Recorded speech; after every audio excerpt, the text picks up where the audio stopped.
Fala pessoal, sejam bem-vindos, começando mais um vídeo com muitas informações importantes. Mas antes, eu peço para que você se inscreva no canal, deixe o seu like e compartilhe o vídeo com o máximo de pessoas. Giro na tela e notícias a seguir.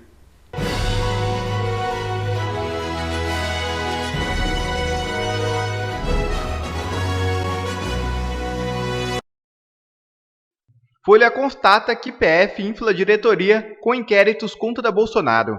Originalmente, departamento se concentra em ações de combate ao terrorismo. A Polícia Federal desvirtuou a missão principal da Diretoria de Inteligência Policial e agora se concentra em inquéritos ligados ao ex-presidente Jair Bolsonaro. A informação é da Folha de São Paulo. A DIP é originalmente responsável por definir a política de inteligência e realizar ações de contra-inteligência e investigações sobre terrorismo. No entanto, agora se dedica a buscar informações que incriminem Bolsonaro. A diretoria da PF dedica-se prioritariamente às seguintes pautas: o chamado inquérito das milícias digitais, que investiga um suposto plano de golpe de Estado após as eleições de 2022, uma investigação sobre a suspeita de que Bolsonaro pode ter falsificado sua carteirinha de vacinação contra a Covid-19, o chamado inquérito das fake news, que apura notícias falsas e denúncias caluniosas e ameaças contra juízes da corte, o possível uso ilegal do sistema de monitoramento por integrantes da Agência Brasileira de Inteligência e as blitz montadas pela Polícia Rodoviária Federal no segundo turno das eleições presidenciais. Ademais, os delegados do setor foram incumbidos de investigar o caso que o ministro Alexandre de Moraes, do STF, teria sofrido hostilidade no aeroporto de Roma, na Itália. A história acabou se tornando um episódio de injúria. Ainda segundo a Folha, a PF tem um setor para conduzir ações que tramitam no Supremo. A coordenação de inquéritos nos tribunais superiores vinculados à Diretoria de Investigação e Combate ao Crime Organizado. De acordo com fontes da corporação ouvidas pelo jornal, a coordenação está esvaziada com poucos delegados. Isso tudo para se concentrar na Operação Lesa Pátria, com foco em organizadores e financiadores dos atos de vandalismo do 8 de janeiro de 2023. Outro foco gira em torno dos desvios de verba pública em obras custeadas com emendas parlamentares, como é o caso do ministro Juscelino Filho. Delegados disseram à Folha, sob sigilo, que o desvirtuamento da diretoria de inteligência gera desajustes entre os setores da PF, retirando relevância do departamento responsável pelas investigações. Em nota, a Polícia Federal afirmou que a mudança ocorreu a partir do entendimento de que normas internas permitem que casos sensíveis pudessem tramitar na Diretoria de Inteligência Policial sempre que for verificada a necessidade. Poderá a DIP ser designada para atuar em quaisquer casos. Ou seja, o que estamos vendo é que a Polícia Federal foi instrumentalizada pelo STF para perseguir a direita no Brasil. Se isso não é uma ditadura, eu não sei mais o que é. Todos esses inquéritos, alguns deles há anos, como o da milícia digital e da fake news, o que foi descoberto até agora contra Bolsonaro ou contra alguém da direita? Nada. Em vez de estarem atrás de bandido, traficante, corrupto, estão atrás apenas de perseguir Bolsonaro e a direita. Que vergonha! E OAB e imprensa finalmente se levantam contra Moraes. Assista. Ontem, a imprensa brasileira noticiou que 2 suspeitos de ameaçarem o ministro Moraes e sua família foram presos por decisão dele mesmo. E isso demonstra todos os problemas que nós temos na justiça brasileira nos últimos anos. Vamos dar uma olhada, então, aqui na notícia. Foi noticiado, por exemplo, pelo G1. Preso suspeito de ameaça stalking contra a família de Moraes. É fuzileiro naval do Rio. Raul Fonseca de Oliveira tem história de indisciplina. A investigação começou em abril, depois que e-mails anônimos começaram a chegar ao Supremo. As mensagens diziam que usariam bombas e sabiam o itinerário da filha do ministro Alexandre de Moraes. Vamos dar uma olhada na nota que foi divulgada no site do Supremo pelo gabinete do próprio ministro, para entender o que está acontecendo. Então, está aí na tela a nota do gabinete do ministro Moraes. Na petição 12.604, autuada por prevenção ao inquérito 4781, a partir de avaliação especial de segurança elaborada pela Secretaria de Segurança do Supremo, o ministro Moraes, a pedido do Ministério Público, determinou buscas e apreensões e decretou prisões preventivas de Raul Fonseca de Oliveira e Oliveirinho de Oliveira Júnior no curso de investigação da PF pela prática de vários crimes punidos com reclusão, em especial, conforme salientado pela PGR, o delito tipificado no artigo 359L, absolvição violenta do Estado Democrático de Direito. Então, quais são os problemas que são apresentados aqui? Primeiro, 4781 é aquele inquérito chamado de inquérito das fake news aberto há mais de 5 anos. Aquele problemático inquérito aberto de ofício pelos ministros, em que eles figuram como vítimas, investigadores, julgadores, acusadores ao mesmo tempo, que já teve pedido de arquivamento pela PGR, que foi negado, e segue aberto há 5 anos. Como é que funciona na prática um inquérito? Bom, primeiro que o inquérito tem que ser iniciado ou pela polícia ou pelo Ministério Público para investigar algo, coisa que não aconteceu nesse inquérito. Segundo, o inquérito tem que ser aí específico, tem que ser um objeto, tem que ser um crime a ser investigado. Nesse caso específico que a gente tem é um inquérito aberto que cabe tudo. Tanto é que coube novamente um suposto crime cometido contra 2 pessoas pelo ministro. Ou seja, você não pode ter um inquérito que ao longo do tempo ele vai investigando pessoas que vão cometendo certos crimes. Isso é um absurdo jurídico. Terceiro, como é que nós temos pessoas que não têm foro privilegiado investigados pelo Supremo? Aparentemente são 2 pessoas que têm foro na primeira instância. Então isso deveria estar sendo investigado, por mais grave que seja aí as acusações, isso deveria estar sendo investigado na primeira instância e não no Supremo. Quarto, como é que o ministro pode mandar prender pessoas em que ele é novamente a vítima, ou a sua família, enfim? Isso não faz sentido algum. Além disso, a abolição violenta do Estado Democrático de Direito, esse seria o crime? Pelo que foi narrado, me parece um crime de ameaça, e não de abolição violenta do Estado de Direito. E aqui se explica um pouquinho mais. O pedido feito pelo procurador, Dr. Paulo Garnet, afirma que o conteúdo das mensagens, com referência a comunismo e antipatriotismo, evidencia com clareza o intuito de, por meio de grave ameaça a familiares do ministro, restringir o livre exercício da função judiciária pelo magistrado do Supremo, à frente das investigações relativas aos atos que culminaram na tentativa de abolição do Estado de Direito no dia 8 de janeiro. Seria, então, qualquer coisa que atente, ou que critique, ou que ameace, ou que injurie, ou que difame o ministro do Supremo um atentado ao Estado Democrático de Direito? Isso é muito grave, porque aí qualquer crítica pode ser tratada dessa forma. E é um crime que traz uma pena gigantesca. Isso é tão absurdo que até mesmo a militância de redação, que tem apoiado sistematicamente essa onda autoritária no Brasil, esse verdadeiro estado de exceção, abriu críticas, E olha só que interessante, críticas vindas aí do UOL. Moraes precisa abandonar postura de chefe de estado de exceção, diz um comentarista do UOL. Se você estiver no meio de uma guerra, até entendo que se cometem excessos, mas essa guerra já acabou há um bom tempo. Agora o ministro tem que abandonar a postura de chefe de estado de exceção. O que precisamos ver nesse tipo de atitude do ministro é a transparência, e ele ainda não mostrou tudo. Não há dados para saber que agressão foi essa. Foi uma ameaça à vida do ministro? Já que está no centro da discussão sobre o comportamento autoritário que teve em outras situações, a cada caso como esse ele precisa mostrar por que tomou atitude, quais foram as agressões e em que nível esses agressores estavam realmente em condições de agredi-lo, diz aí o Thales Faria, colunista do UOL. E ele lembra como faltou essa transparência lá no caso do aeroporto de Roma. A filmagem do aeroporto mostrou que o que havia sido dito não se comprovava. Daí a PF não pôde fazer nada. Mas antes disso falou-se como se tivesse dado um tapa e uma agressão de fato, que não foi comprovado. Diante disso, pede-se do ministro que já venha com um pouco de comprovação das coisas. Se as ameaças forem mais fortes, convençam a opinião pública. É preciso esse exercício de transparência de Moraes.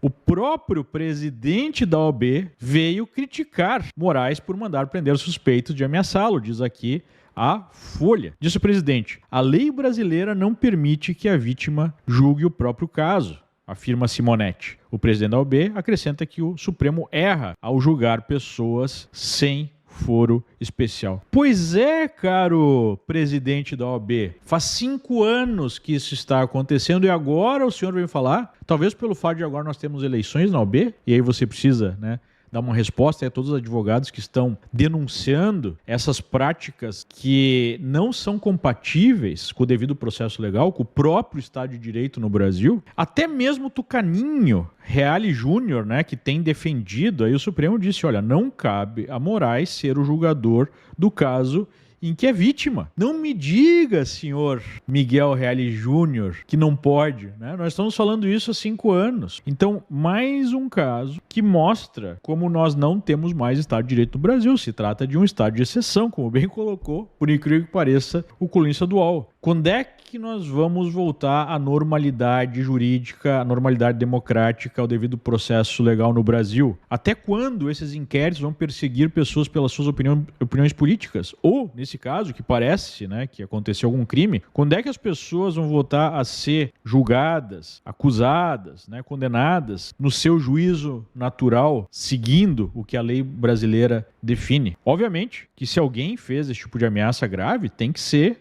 julgado, tem que ser investigado e tem que ser punido, mas na forma da lei. De outra forma, não há como chamar o Brasil de uma democracia, de um país em que vale as leis. Por enquanto, o que nós temos é um país em que vale o desejo, vale os interesses de algumas pessoas com muito poder. E isso não pode continuar.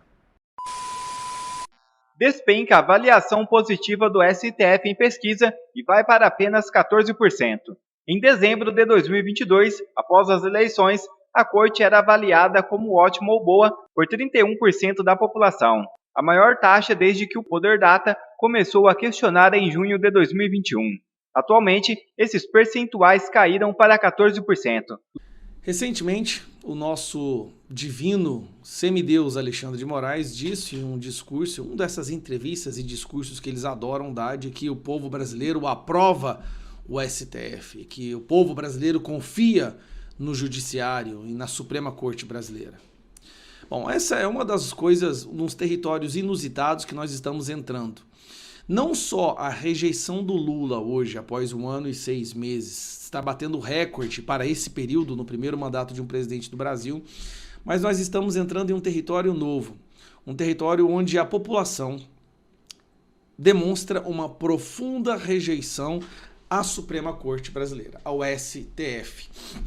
Obviamente que 80% a 90% dessa rejeição está personificado nas pessoas de Alexandre de Moraes e Barroso, não podemos esquecer, mas principalmente Alexandre de Moraes, que inclusive recentemente mandou prender um pessoal aí, porque disse que essas pessoas estavam ameaçando ele, e ele é o Estado Democrático de Direito, e qualquer pessoa que ameaça a pessoa do Alexandre de Moraes está fazendo uma tentativa de abolição do Estado Democrático de Direito por meios violentos. Então, é uma democracia muito, muito relativa essa que a gente vive. E aí o Poder Data fez uma matéria, tenta mexendo ali, o Poder Data fez uma pesquisa para perguntar para o povo o que eles acham do STF. Rapaz, eu vou te dizer uma coisa, nunca se viu um resultado tão absurdo quanto esse. Sob Lula, a avaliação positiva do STF despenca de 31% para 14%. Gente, preste atenção nisso aqui. Despencou mais da metade. Mais da metade. Vamos dar uma olhada no gráfico. Isso aqui é alarmante, ó. Avaliação do STF. Como você avalia o trabalho do Supremo Tribunal Federal? Vamos fazer uma análise aqui. Lá no início de 21, lá atrás, em 2021, estava 43% regular, 31% péssimo, ruim ou péssimo e 18% ótimo ou bom. Daí veio aqui no finalzinho de 22, lá por setembro de 22, 46% já era ruim ou péssimo, mas ainda tinha ali os seus 23% achando que era ótimo, 24% achando que era ótimo e bom. Olha como despencou a partir desse momento aqui, ó. Olha, despencou de dezembro do ano passado. Dezembro do ano passado para agora, em um período de 6 meses, ele caiu mais da metade. Isso aqui sim é despencar sem usar a palavra para, sei lá, sensacionalismo, né? Aumentou a rejeição no período de menos de 6 meses, tá? Isso aqui é em junho, né? Olha isso aqui, gente. Não, de dezembro de 2022, né? Então tá, então isso aqui é 1 ano e 6 meses. Em 1 ano e 6 meses caiu isso tudo, caiu 15%. Meu Deus, gente, isso aqui é coisa demais. Quanto? 17% caiu. 17%. E foi de 31 para 42, aumentou 11%. Cara, a distância, nunca se viu uma distância. Tá basicamente 30 pontos de diferença entre ruim e péssimo e ótimo e bom. 14%, gente, acha ótimo e bom ainda. Isso aqui é o povo Lula. Isso aqui é o melhor termômetro para você entender quais são os imbecis que ainda apoiam o Lula. São 14% do povo brasileiro. E aqui nós temos 42%. Isso aqui é uma rejeição que já está passando da metade do povo brasileiro. Daqui a pouco, se continuar desse jeito, em pouco tempo vai passar da metade. Aí, mas você imagina, nós temos uma instituição que se diz ser a democracia em si, e a maioria do povo brasileiro rejeita essa instituição. Então, democraticamente, esta instituição, já que a democracia é a vontade da maioria, você entende meu raciocínio, né?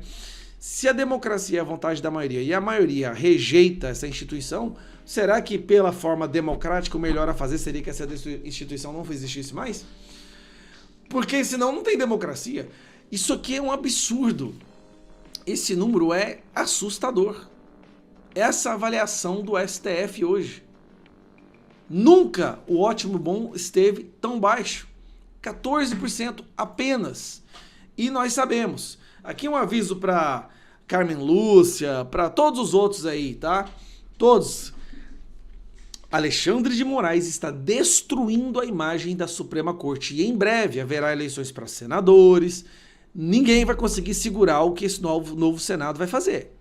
Assim, e quanto mais se tenta fazer algo para impedir que essas pessoas cheguem lá, maior vai ser o coice quando o novo Senado assumir.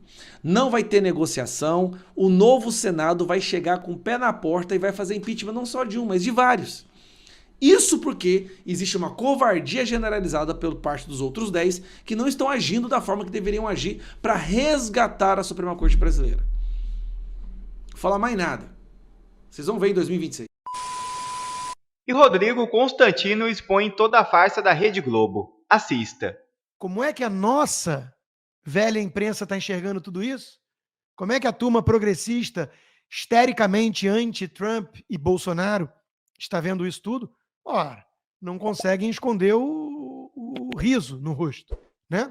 Então, o Caio Blinder, que reclama da irracionalidade da esquerda, dos petistas, quando o assunto é Israel, é exatamente igual aos seus companheiros quando o assunto é Trump ou Bolsonaro. Então ele escreve: Trump não está meramente em campanha contra Biden, ele está em campanha contra as normas e o sistema judicial. Porra, ele não pode contestar uma decisão claramente política, Caio Blinder. Aliás, ele não só pode, como já avisou que vai recorrer e vai vencer na Suprema Corte. É óbvio que vai. Então, ele está chamando metade dos eleitores de fascistas. Boa tática, é igual a Hillary Clinton fez. Os deplorables, os deploráveis. Todo mundo que discorda de mim é um fascista deplorável e ignorante. É o que pensa o Caio Blinder. E claro, ele. Oi, Guga. Top trending no dia. Mesmo condenado, Trump segue reverenciado por republicanos. Não, Guga. Por que foi condenado de forma claramente política? Trump vai agora atrair até mesmo gente neutra, independente, que tem um mínimo de bom senso e juízo e que não é, portanto, um sujeito meio retardado que nem você.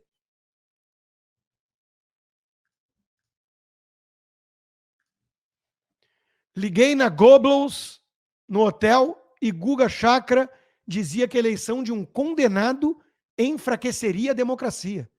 Foi uma fala contundente contra a eleição do Lula, até que me dei conta de que ele não estava falando de corrupção, Odebrecht, roubo de merenda, assalto ao pobre.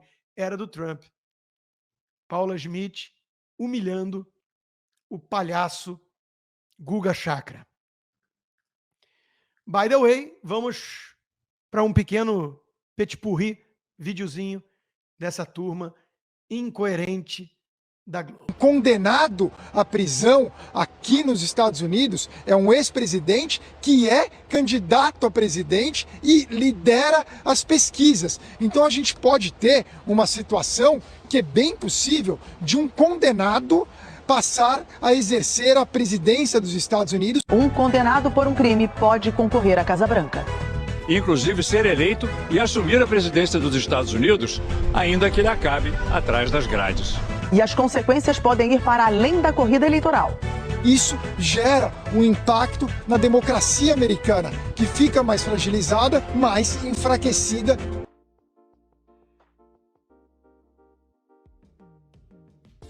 É incrível, né? É incrível. Lula, condenado por 9 juízes desembargadores com provas sobradas por corrupção. William Bonner, Lula, o senhor não deve nada à justiça. Trump, condenado em primeira instância por um procurador militante da esquerda, por um juiz que doou dinheiro para os democratas, por um crime que não era da jurisdição deles, por um crime menor que jamais seria sequer levado a julgamento se não fosse o Trump. Um condenado na presidência!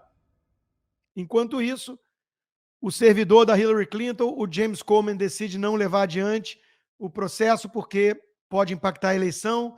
O laptop do Hunter Biden, o viciado filho do presidente, todo mundo esconde e diz que é fake news.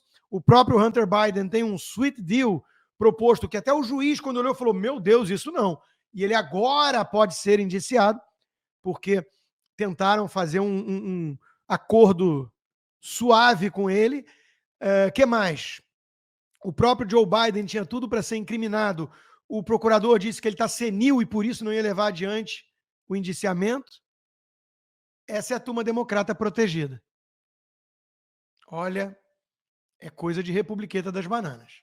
É bem preocupante. E claro, essa é a grande incoerência da nossa imprensa. A Globo virou realmente um troço vergonhoso para o jornalismo. Vergonhoso. Parece um bordel, não uma redação de jornal, né? Lula, tudo certo, beleza. Trump condenado. Onde já se viu o que está acontecendo com a América? Podemos ter um presidente atrás das grades. É muito ridículo o que está acontecendo. E claro, a Globo hoje virou Jandira Fegali. A Globo hoje não tem mais diferença para o Brasil 247. Ídolo de Bolsonaro agora é um criminoso condenado. Escreve Jandira Fegali. Ainda bem que o Lula nunca foi um criminoso condenado, sendo que no caso do Lula ele é mesmo, e foi pela primeira, pela segunda e pela terceira instâncias, de forma séria. Aí vieram os companheiros Supremo e fizeram uns malabarismos patéticos que levaram à soltura e à elegibilidade e depois à vitória, porque o TSE deu aquela ajuda, sem falar de urna eletrônica, só a ajudinha que o juiz parcial deu, que o tucano Alexandre de Moraes, ex-funcionário do Geraldo Alckmin, vice na chapa do Lula, deu. Quer ver mais conteúdos como esse? Então inscreva-se agora mesmo no canal e ative o sininho das notificações. Assim você não perde mais nenhum conteúdo que é postado aqui no canal. E também já deixe o seu like para o YouTube ajudar a divulgar o nosso trabalho. Fico por aqui e que Deus abençoe a todos. Brasil acima de tudo e Deus acima de todos.